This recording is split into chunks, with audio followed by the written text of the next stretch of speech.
Now, I have someone to introduce to you that all of you have heard of. You may not know him by the name Sam Wurzelbacher, but you probably know him by the name Joe the Plumber.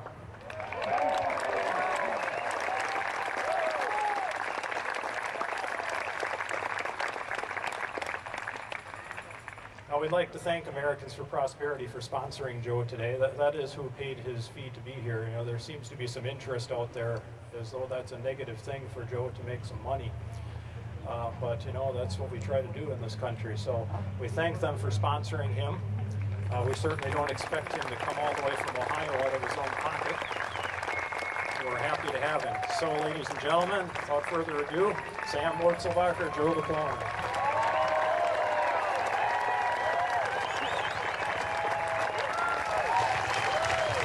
Hey, thank you very much. Really appreciate it. Just to get a couple things out of the way real quick, my name is in fact Samuel Joseph Wurzelbacher. It's not all that odd for people to go by their middle name. We do it down south all the time, so maybe Yankees don't understand that, but I mean, that's, you know. So I go by my middle name, not an odd thing. A couple things, and I'm going to make this to a point as well. You know, I read a couple articles before I came here.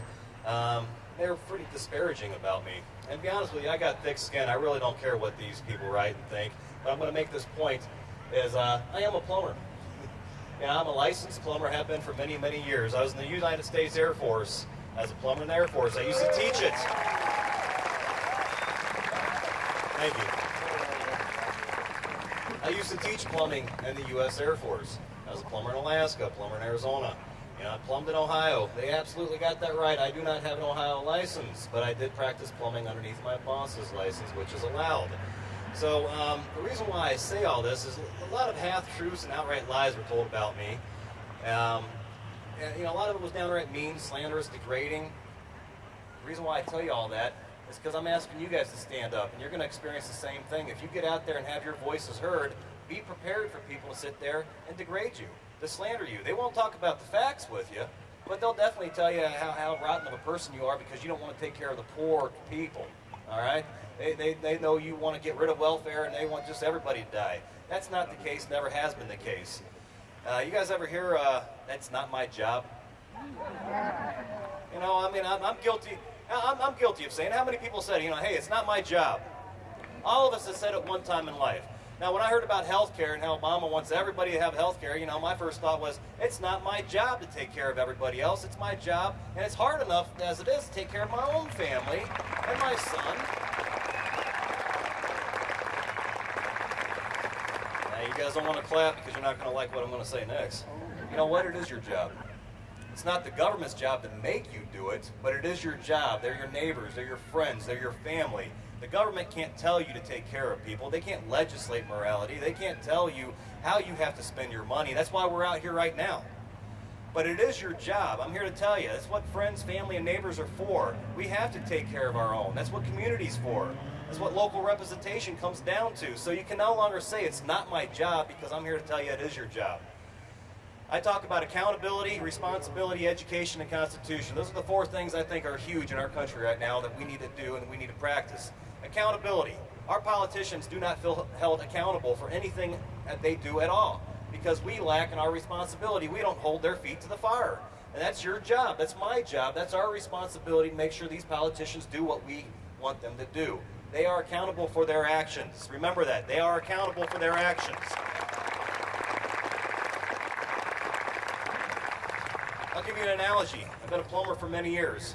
I'm not perfect. I do make mistakes. Every once in a while, I'd leave somebody's house and a faucet would drip. Now, you better believe that husband or wife would be calling me now until doomsday to get back there for that $70 they spent to have me fix their sink.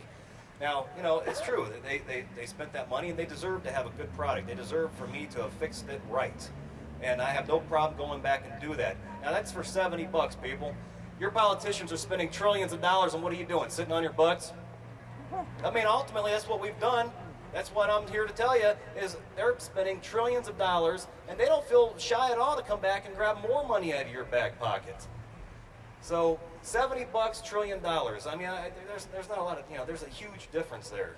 That's why it becomes your responsibility to hold these guys accountable.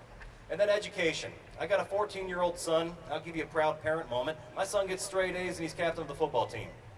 Very happy about him. He gets straight A's because I keep my size 12 in his butt. That's why he gets straight A's. I mean, he's got a good school system, but ultimately it's my responsibility to make sure that he gets educated. That's a plug for the teachers. Teachers have a hard enough job as it is. So, anyways, the more you know, the more powerful you are as an individual. And so, education is key. And I don't care if you're 10 years old or 50 years old, crack open a book, learn what our founding fathers went through to create such an incredible country that we live in now, that we've taken for granted for far too long. Our founding fathers put their lives on the line, literally. They put their families' lives on the line, literally. All I want you to do is go out there and open a book after you get off work. I want you to just get on the internet for about an hour. I want you to hook up with organizations like Americans for Prosperity. They're not aligned with the Republicans. They're not aligned with the Democrats. And if they were, I would tell you not to get with them. But they're out there to be used. They are a tool to get the job done. So if you get involved with Americans for Prosperity or fairtax.org or a number of these great organizations out there, you can have your voice heard. You know, my voice got heard just because I was outside tossing football with my son on my street. Senator Obama walked down the street. I had the audacity to ask him a question, being a private, citizen, and then mainstream media decided to rip me a new one. Now that being said, I don't mind. Like I said, as long as I got the respect of my friends and family, I'm fine. They know me. Mainstream media doesn't know me. A lot of people wouldn't want to.